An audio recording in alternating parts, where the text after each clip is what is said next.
ஒன்று தீமோத்தேயு முதலாம் அதிகாரத்தின் வேத தியான பகுதிக்கு உங்களை அன்புடன் வரவேற்கிறேன். இந்த முதலாம் அதிகாரத்தை 5 பிரிவுகளாக பிரித்து நாம் தியானிக்கலாம். முதல் பகுதி 1ஆம் வசனமும் 2ஆம் வசனமும் இணைந்து முன்னுரை மற்றும் வாழ்த்தாக அமைகின்றது. 2வது பகுதி 3ஆம் வசனத்திலிருந்து 7ஆம் வசனம் வரைக்கும் கள்ள போதகர்களுக்கு எதிரான எச்சரிக்கையை குறித்து படிக்கின்றோம். 3வது பகுதியாக 8ஆம் வசனத்திலிருந்து 11ஆம் வசனம் வரைக்கும் நியாயப்பிரமாணத்தின் சரியான பயன்பாடை பற்றி படிக்கின்றோம். 4வது பகுதியாக 12ஆம் வசனத்திலிருந்து 17ஆம் வசனம் வரைக்கும் பவுலின் சாட்சி மற்றும் கிருபையின் மகத்துவத்தை குறித்து கற்றுக்கொள்கின்றோம்.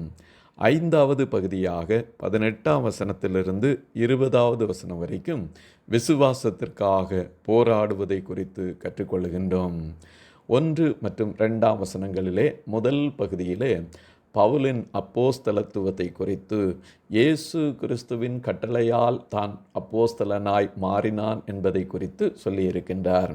2வதாக விசுவாசத்தின் உத்தம குமாரன் என்று தீமோத்தேயுவை அழைத்து அவருக்கு கொடுக்கப்பட்ட ஆன்மீக பின்னணியுடன் கூடிய பவுனுடைய உறவை குறித்து விவரிக்கின்றார். 1வது வசனத்தில் நம்முடைய இரட்சகராய் இருக்கிற தேவனும் நம்முடைய நம்பிக்கையாய் இருக்கிற கர்த்தராகிய இயேசு கிறிஸ்துவும் கட்டளையிட்டபடியே இயேசு கிறிஸ்துவின் அப்போஸ்தலனாய் இருக்கிற பவுல் என்று கிறிஸ்துவின் கட்டளையால் தான் அப்போஸ்தலனாய் மாறியிருக்கிறார் என்ற தெளிவை பிரதிபலிக்கின்றார். 2வது வசனத்திலே விசுவாசத்தில் உத்தம குமாரனாகிய தீமோத்தேயு ஆண்டவராகிய இயேசு கிறிஸ்துவின் ஊழியத்தை செய்வதற்கு ஆவிக்குரிய தகப்பனாகிய பவுலை பின்பற்றி செல்லுகின்ற தீமோத்தேயு என்று சொல்லி அவருக்கு இயேசு கிறிஸ்துவின் கிருபை, இரக்கம், சமாதானம் உண்டாவதாக என்று வாழ்த்துகின்றார். ஆகவே கர்த்தருடைய ஊழியத்தை அவருடைய சித்தத்தின்படி சத்தியத்திலே செய்து நிறைவேற்ற வேண்டும் என்பதை கற்றுக்கொள்கின்றோம். 2வது பகுதியாய் 3ஆம் வசனத்திலிருந்து 7 வரைக்கும் கள்ள போதகர்களுக்கு எதிரான எச்சரிக்கையை நாம் கற்றுக்கொள்ளுகின்றோம். மாற்று உபதேசங்கள், சத்தியத்தை விட்டு விலகச் செய்கின்ற கட்டுக்கதைகள், வம்ச வரலாறுகள் இவற்றில் கவனம் செலுத்தக்கூடாது. தேவ பக்தி விருத்திக்கு ஏதுவாக விசுவாசத்தை அடிப்படையாக கொண்ட தேவனுடைய திட்டத்திற்கு பயன்படாத தர்க்கங்களை ஏற்றுக்கொள்ளக்கூடாது. போதகர்களுடைய பொறுப்பான தாங்கள் போதிப்பது என்னது என்பதை அறிந்து அவர்கள் போதிக்க வேண்டும் என்பதை நாம் கற்றுக்கொள்கின்றோம். எபேசுவிலே அநேக கள்ள போதகங்கள் வளர்ந்து கொண்டிருந்தன. ஆகவே அவற்றிற்கு எதிராக இவற்றை அப்போஸ்தலனாகிய பவுல் எழுதுகின்றார். 1ஆம் அதிகாரத்தின் 3வது வசனத்திலே வேற்றுமையான உபதேசங்களை போதியாதபடிக்கும் விசுவாசத்தினால் விளங்கும் தெய்வீக பக்தி விருத்திக்கு ஏதுவாயிராமல் தர்க்கங்களுக்கு ஏதுவாயிருக்கிற கட்டுக்கதைகளையும் முடிவில்லாத வம்ச வரலாறுகளையும் கவனியாதபடிக்கும் நீ சிலருக்கு கட்டளையிடும் பொருட்டாக என்று சொல்லியிருக்கின்றார். எபேசுவில் அநேக மந்திர தந்திர செய்கின்ற படிக்கின்ற புத்தக சாலைகளும் அதற்குரிய அநேக கல்லூரிகளும் இருந்தது. அவற்றை படித்துவிட்டு கட்டுக்கதைகளையும் வம்ச வரலாறுகளையும் தவறான தர்க்கங்களையும் கொண்டு வருகிறவர்கள் அநேகர் இருந்தார்கள். அவர்களுக்கு எதிராக எப்படியாய் வேற்றுமையான உபதேசங்களை கற்றுக்கொள்ளக்கூடாது, போதிக்கக்கூடாது என்பதை நேரடியாக பவுல் அப்போஸ்தலர் எபேசியர்களுக்கு எச்சரித்திருந்தார் என்பதை அப்போஸ்தலர் 20ஆம் அதிகாரத்திலே நாம் பார்க்க முடிகின்றது. ஆகவே தொடர்ந்து 7 வருடங்களுக்கு பின்பு இந்த நிருபத்தை பவுல் அப்போஸ்தலர் எழுதும்போது தவறான போதகர்கள் கிறிஸ்துவின் உண்மை செய்தியை திருத்தி கூறுவதற்கு முயற்சிப்பார்கள் என்று கூறி எபேசுவின் மக்களுக்கு இதை எச்சரிக்கையாக சொல்லுகின்றார். 4வது வசனத்திலே நான் மக்கெதோனியாவுக்கு போகும்போது உன்னை எபேசு பட்டணத்தில் இருக்க வேண்டிக் கொண்டபடியே செய்வாயாக. எப்படியாய் நான் மக்கெதோனியா பகுதிகளிலே சுற்றித் திரிந்து கர்த்தருடைய ஊழியத்தை செய்ய தீர்மானித்திருக்கிறேன். அப்போது நீ எபேசுவிலே இருந்து இந்த ஊழியத்தை தெளிவாய் நிறைவேற்று என்று தெளிவாக எடுத்துரைக்கின்றார்.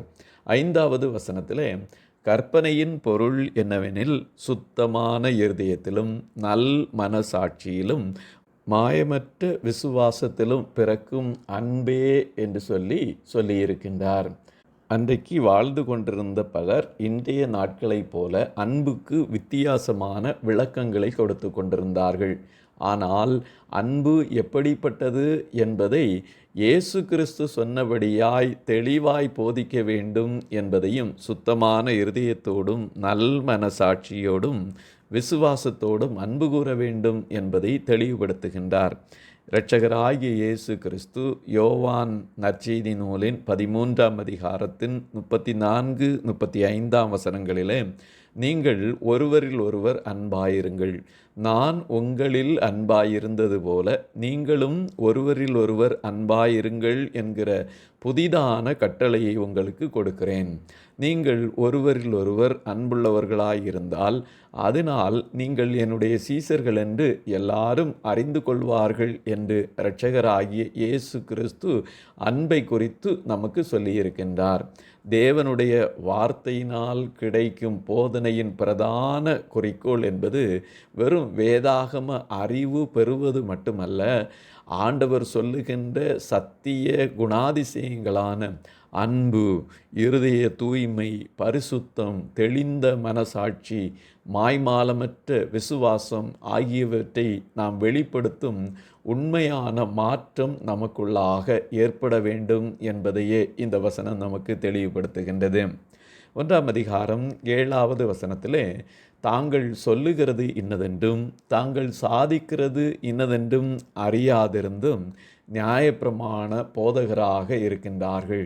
அவர்கள் என்ன செய்ய போகிறார்கள், என்ன சாதிக்கப் போகிறார்கள் என்பது அறியாதிருந்தும் நாங்கள் நியாயப்பிரமாணத்தை போதிப்போம் என்ற கள்ள போதகர்களாக இருக்கிறார்கள் என்பதை வெளிப்படுத்துகின்றார்.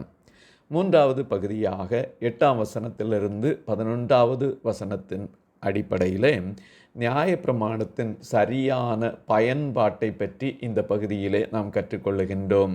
9, 10 வசனங்களை படிக்கும்போது, எங்களுக்கு தெரிந்திருக்கிறபடி நியாயப்பிரமாணம் நீதிமானுக்கு விதிக்கப்படாமல் அக்கிரமக்காரருக்கும் அடங்காதவர்களுக்கும் பக்தி இல்லாதவர்களுக்கும் பாவிகளுக்கும் அசுத்தர்களுக்கும் சீர்கெட்டவர்களுக்கும் தாய் தகப்பன்மாரை அடிக்கிறவர்களுக்கும் கொலை பாதகருக்கும் வேசி கள்ளருக்கும் ஆண் புரட்சிக்காரருக்கும் மனுஷரை திருடுகிறவர்களுக்கும் பொய்யருக்கும் பொய்யானை இடுகிறவர்களுக்கும் என்று 13 விதமான பொல்லாத மனிதர்களை பட்டியலிட்டு, இவர்களுக்காக நியாயப்பிரமாணம் இவர்கள் திருந்துவதற்காக அல்லது தண்டனை கொடுப்பதற்காக எழுதப்பட்டிருக்கிறது. ஆகவே நியாயப்பிரமாணத்தை சரியான விதத்திலே பயன்படுத்த வேண்டும் என்பதை தெளிவுபடுத்துகின்றார். 4வது பகுதியாக பவுலனுடைய சாட்சியையும் கிருபையின் மகத்துவம் தன்னை எப்படி மீட்டெடுத்தது என்பதை குறித்து 12ஆம் வசனத்திலிருந்து 17ஆம் வசனம் வரைக்கும் எடுத்துரைக்கின்றார். 12வது வசனத்திலே, என்னை பலப்படுத்துகிற நம்முடைய கர்த்தராகிய இயேசு கிறிஸ்து என்னை உண்மை உள்ளவன் என்றெண்ணி இந்த ஊழியத்திற்கு ஏற்படுத்தினபடியினால் அவரை ஸ்தோத்தரிக்கிறேன்.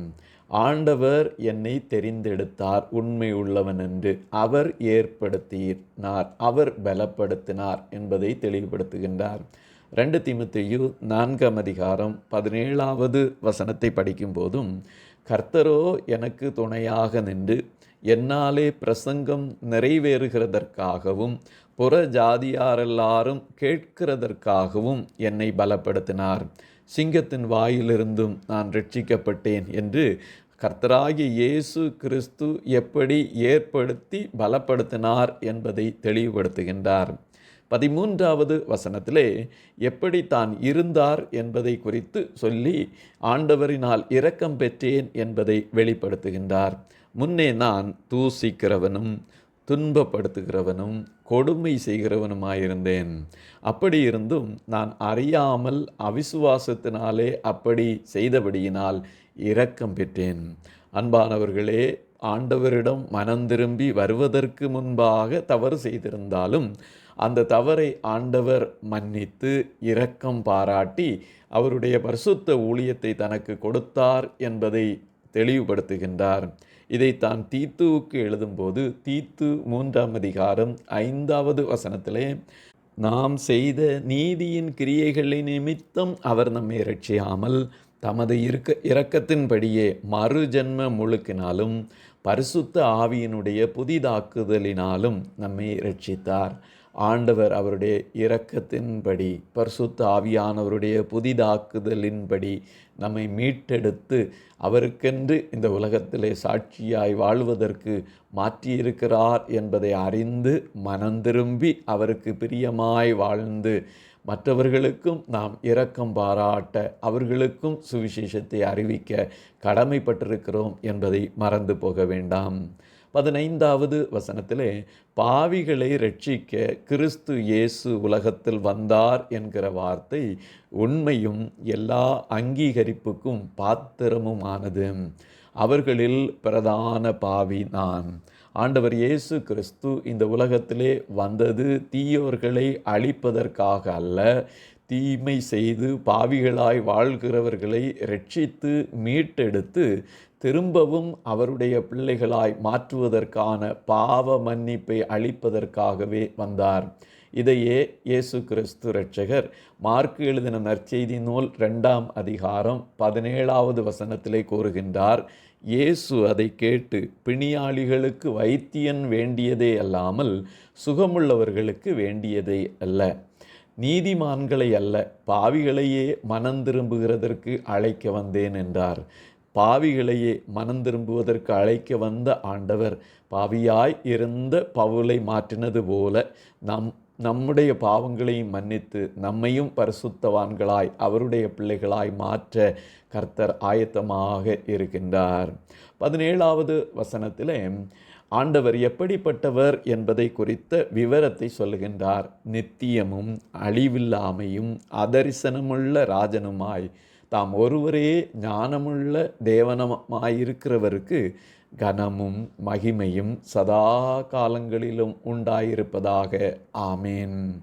ஆண்டவர் நித்தியமானவர், அழிவில்லாதவர், நாம் பார்க்க முடியாத அதரிசனம் உள்ளவர், ஞானம் உள்ளவர், கனம் மகிமை உடையவர், சதா காலங்களிலும் ஜீவித்து அரசாளுகிறவர், அவருக்கே மகிமை என்று சொல்லுகின்றார். கொலோசையருக்கு எழுதின நிருபத்திலும் 1ஆம் அதிகாரம் 15வது வசனத்திலே அவர் அதரிசனமான தேவனுடைய தற்சரூபமும் சர்வ சிருஷ்டிக்கும் முந்தின பேருமானவர் என்று தெளிவாக சொல்லப்பட்டிருக்கிறது. அதே போல 1 தீமோத்தேயு 6:16 படிக்கும் போதும் ஒருவராய் சாவாமை உள்ளவர், சேரக்கூடாத ஒளியில் வாசம் பண்ணுகிறவர், மனுஷரில் ஒருவரும் கண்டிராதவர், காணக்கூடாதவருமாயிருக்கிறவர், அவருக்கே கனம் நித்திய வல்லமை உண்டாயிருப்பதாக என்று எழுதப்பட்டிருக்கிறது. 5வதாக விசுவாசத்திற்காக போராடுவதை குறித்து 18லிருந்து 20வது வசனங்களிலே படிக்கின்றோம். 18வது வசனத்திலே, குமாரனாகிய தீமோத்தேயுவே, உன்னை குறித்து முன் உண்டான தீர்க்க தரிசனங்களின்படியே நீ அவைகளை முன்னிட்டு நல்ல போராட்டம் பண்ணும்படி இந்த கட்டளையை உனக்கு ஒப்புவிக்கிறேன். நீ விசுவாசமும் நல் மனசாட்சியும் உடையவனாயிரு. நல்ல போராட்டம் இந்த உலகத்திலே போராடி பாவத்தை மேற்கொண்டு கர்த்தருக்கு பிரியமான ஊழியம் செய்ய வேண்டும் என்பதை மிக தெளிவாக சொல்லியிருக்கின்றார். 19வது வசனத்திலே இந்த உலகத்தில் வாழுகின்ற சிலர் எப்படி இருக்கின்றார்கள் என்பதை குறித்து இந்த நல் மனசாட்சியை சிலர் தள்ளிவிட்டு விசுவாசமாகிய கப்பலை சேதப்படுத்தினார்கள். அவர்களை குறித்த சிலருடைய பெயர்களும் அதற்கு அடுத்தபடியாக சொல்லப்பட்டிருக்கிறது. ஆனால் நீ விசுவாசத்தை காத்து கொண்டு நல்ல போராட்டத்தை போராட வேண்டும் என்பதை தெளிவுபடுத்துகின்றார். நம்முடைய வாழ்க்கையிலும் நம்முடைய விசுவாசத்தை சோதிப்பதற்கு அநேகர் வரலாம். கிறிஸ்துவுக்கென்று நல்ல போராட்டம் போராட நாம் அழைக்கப்பட்டோம். விசுவாசமும் நல் மனசாட்சியும் உடையவர்களாய் வாழுவோம். அப்படி வாழ்வதற்கு இரட்சகராகிய இயேசு கிறிஸ்து நமக்கு உதவி செய்வாராக. ஆமேன், ஆமேன், ஆமேன்.